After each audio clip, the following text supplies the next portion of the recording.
Tudo começou com um homem chamado Charles Taze Russell. Russell nasceu no estado da Pensilvânia em 1852. A princípio, Russell tinha enorme dificuldade com a doutrina do futuro castigo eterno. E por isso, perturbado com essas dificuldades, ele tornou-se simpatizante da doutrina dos adventistas, que exatamente negam a doutrina do futuro castigo eterno. Só que Russell possuía ponto de vista totalmente divergente dos adventistas do sétimo dia, especialmente no que diz respeito à segunda vinda de Cristo. E não demorou, portanto, para que a controvérsia entre eles aparecesse. Em 1872, Russell lançou as bases do seu novo movimento, um grupo que ficou conhecido como Torre de Vigia de Sião. Influenciado pelas ideias de um adventista chamado Nelson Barbour, Russell afirmou que no ano de 1799 o mundo havia entrado no tempo do fim e que em 1874 Jesus retornou invisivelmente à Terra. Segundo ele, a batalha do grande dia do Deus Todo-Poderoso de que fala o livro de Apocalipse terminaria no ano de 1914 com a total derrocada dos governos do mundo e com o estabelecimento definitivo do governo de Cristo na Terra. Russell tinha absoluta certeza de que essas datas haviam sido dadas por Deus. Mas o problema é que o ano de 1914 chegou e o mundo não acabou. Russell e seus seguidores não foram arrebatados.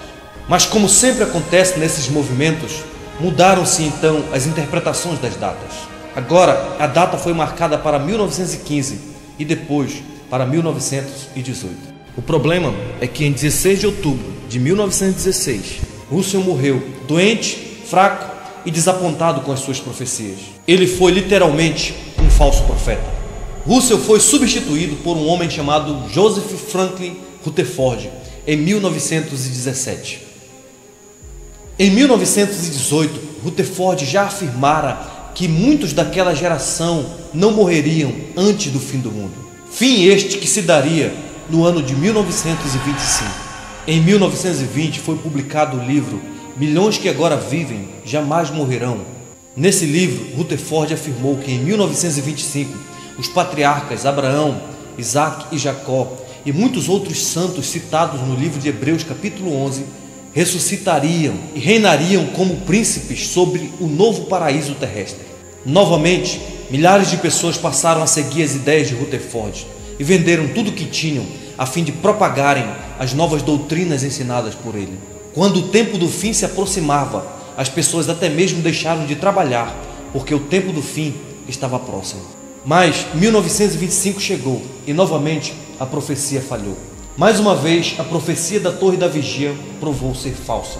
Rutherford também era um falso profeta.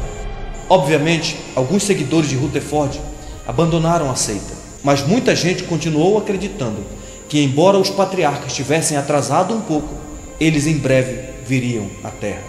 Por isso, Rutherford, percebendo que os patriarcas precisariam de um lar para morar, resolveu construir em 1929 uma mansão em San Diego, na Califórnia, para que eles vivessem enquanto morassem na Terra. O nome da casa que ele construiu ficou conhecida como Bet Sarim, que significa Casa dos Príncipes. E ela está lá até o dia de hoje como prova inequívoca de um falso profeta. A história nos diz que no ano de 1929 o mundo experimentou a chamada Grande Depressão. A Grande Depressão foi o pior e o mais longo período de recessão econômica do século XX. Mas o que se diz sobre Rutherford é que ele vivia como um milionário na mansão de Bet Sarim. Conta-se também que nesse período Rutherford aconselhava os jovens a não contraírem matrimônios, a fim de que eles pudessem dedicar o máximo possível para a propagação de suas ideias. Mas a grande verdade é que os patriarcas nunca chegaram. Mas o fim sim chegou para Rutherford. O falso profeta morreu em 1942 em Bet Sarim. Ele partiu para a eternidade para prestar contas diante do justo juiz da humanidade, que no livro de Deuteronômio capítulo 18, versículo 22, determinou a morte daqueles que em nome de Deus enganassem as pessoas. Infelizmente, hoje, a maioria dos membros das igrejas Testemunha de Jeová nem sonham que esses fatos tenham ocorrido no passado e nunca ouviram falar da existência da mansão de Bet Sarim. O que é pior, a seita das Testemunhas de Jeová não apenas tem um passado de falsas profecias, eles também não acreditam na doutrina da Trindade, pois eles afirmam que foi Satanás quem criou tal doutrina.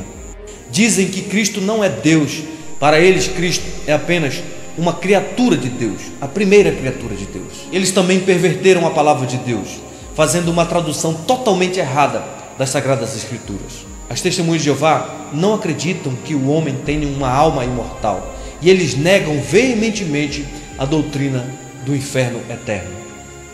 E por fim, por uma interpretação equivocada do livro de Apocalipse, eles dizem que somente 144 mil irão para o céu. Portanto, se você é uma testemunha de Jeová, ainda há tempo de você voltar-se ao verdadeiro Evangelho de Cristo Jesus.